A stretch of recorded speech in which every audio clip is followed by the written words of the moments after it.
बिहार में नई सरकार बनने के बाद फैसलों की रफ्तार लगातार तेज होती जा रही है। भारतीय जनता पार्टी के नेतृत्व में सरकार बनने के बाद अब सरकारी कर्मचारियों और पेंशन भोगियों के लिए एक बड़ा ऐलान किया गया। राज्य सरकार ने महंगाई भत्ता यानी कि डीए और महंगाई राहत यानी कि डीआर में बढ़ोतरी को मंजूरी दे दी है। इस फैसले से करीब 9 लाख सरकारी कर्मचारियों और पेंशन भोगियों को सीधा फायदा मिलेगा। मंत्रिमंडल विस्तार के बाद आयोजित सम्राट कैबिनेट की पहली बैठक में यह बड़ा फैसला लिया गया है। बैठक में कुल 18 एजेंडों पर मोहर लगी है, लेकिन सबसे ज्यादा चर्चा महंगाई भत्ता बढ़ाने के फैसलों की हो रही है। सरकार का कहना है कि लगातार बढ़ती महंगाई के बीच कर्मचारियों और पेंशन भोगियों की आर्थिक स्थिति मजबूत रखने के लिए यह कदम उठाया गया है। राज्य सरकार के फैसले के अनुसार 7वें वेतन आयोग के तहत वेतन और पेंशन पाने वाले कर्मचारियों का डीए 50% से ज्यादा से बढ़ाकर 60% कर दिया गया है। ये बढ़ोतरी 1 जनवरी 2026 से प्रभावी मानी जाएगी। आपको बता दें कि इसका सीधा असर कर्मचारियों की मासिक सैलरी और पेंशन पर दिखाई देगा।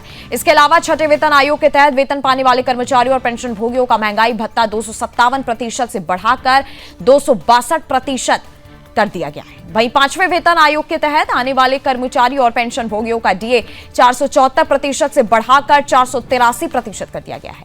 सरकार का कहना है कि महंगाई के दौर में कर्मचारियों की क्रय शक्ति बनाए रखना बेहद जरूरी है। यही वजह है कि केंद्र सरकार की तर्ज पर राज्य सरकार ने भी डीए बढ़ाने का फैसला लिया गया। सरकारी कर्मचारियों को एक तरीके से सम्राट चौधरी का बड़ा तोहफा मिला है, जहां डीए बढ़ा दिया गया है 262%।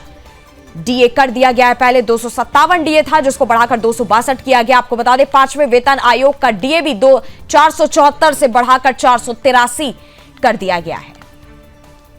बिहार के नए मुख्यमंत्री सम्राट चौधरी का सरकारी कर्मचारियों को तोहफा, करीब 9 लाख कर्मचारियों और पेंशनरों को यह फायदा मिलेगा।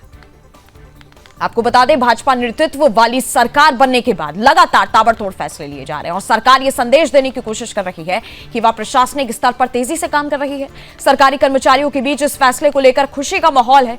कर्मचारी संगठनों का कहना है कि लंबे समय से महंगाई भत्ते में बढ़ोतरी की मांग की जा रही थी। अब सरकार ने इसे मंजूरी देकर कर्मचारियों को राहत दी। पेंशन भोगियों को भी इसका सीधा लाभ मिलेगा, जिससे उनकी मासिक आय बढ़ जाएगी। बिहार में सरकारी कर्मचारियों की संख्या काफी बड़ी मानी जाती है। ऐसे में डीए बढ़ने का असर राज्य की अर्थव्यवस्था पर भी दिखाई देगा। बाजार में खर्च बढ़ेगा और उपभोग क्षमता मजबूत होगी। आर्थिक जानकारों का मानना है कि वेतन और पेंशन बढ़ने से स्थानीय कारोबारों और छोटे व्यापारियों को भी फायदा मिलेगा। सरकार की ओर यह भी कहा गया है कि आने वाले समय में कर्मचारियों के हित से जुड़े और फैसले लिए जा सकते हैं। नई सरकार बनने के बाद प्रशासनिक सुधार, निवेश और रोजगार जैसे मुद्दों पर भी तेजी से काम करने की तैयारी चल रही है। राजनीतिक तौर पर भी इस फैसले के कई मायने निकाले जा रहे हैं। बिहार में अगले चुनावों से पहले भाजपा नेतृत्व वाली सरकार कर्मचारियों, पेंशन भोगियों और मध्यम वर्ग के बीच अपनी पकड़ मजबूत करना चाहती है। यही वजह है कि सरकार लगातार ऐसे फैसले ले रही है जिनका सीधा असर आम लोगों पर पड़े। सम्राट कैबिनेट की बैठक में सिर्फ डीए बढ़ोतरी नहीं बल्कि कई अन्य अहम प्रस्तावों को भी मंजूरी दी गई। हालांकि सबसे ज्यादा चर्चा इसी फैसले की रही, क्योंकि इसका सीधा असर लाखों परिवारों की आय पर पड़ेगा। सरकारी सूत्रों के मुताबिक बढ़े हुए महंगाई भत्ते का भुगतान जल्द शुरू किया जाएगा। वित्त विभाग को इसके लिए आवश्यक तैयारी करने के निर्देश भी दिए गए। बिहार की राजनीति में लंबे समय के बाद ऐसा देखने को मिल रहा है कि जब सरकार बनने के तुरंत बाद लगातार बड़े फैसले लिए गए। भाजपा नेतृत्व वाली सरकार इसे तेज निर्णय और तेज विकास का मॉडल बता रही है। वहीं विपक्ष का कहना है कि ये फैसले राजनीतिक लाभ को ध्यान में रखकर लिए जा रहे हैं। फिलहाल कर्मचारियों और पेंशन भोगियों के लिए यह फैसला किसी बड़ी राहत से कम नहीं माना जा रहा है।